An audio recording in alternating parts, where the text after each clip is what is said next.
ছবি না ভিডিও করেছে। কেমন হয়েছে খেতে সেটা তো বলবে।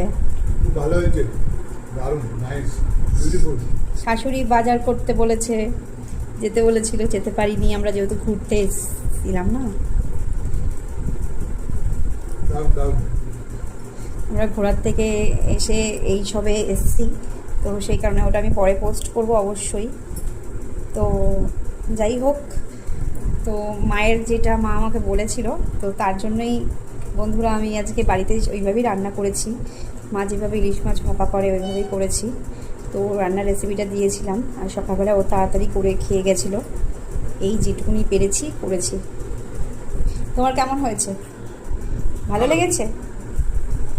শাশুড়ির মতন পেরেছি কিছুটা? Thank you.